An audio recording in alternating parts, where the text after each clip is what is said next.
how to turn on developer options on Samsung Galaxy S26, S26 Plus or Ultra. First, tap on the home button to return back to the home screen. Now from the home screen, swipe down at the top, then tap on the settings icon. Next, we scroll down to the bottom and tap on About Phone. In here, scroll down and tap on Software Information.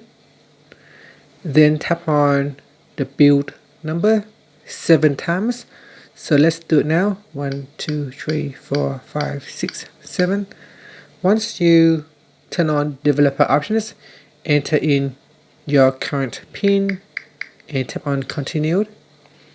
And that's it. Now tap on the back key and then back key again.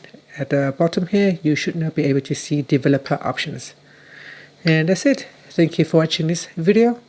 If you found it helpful, please like and subscribe to my channel for more videos.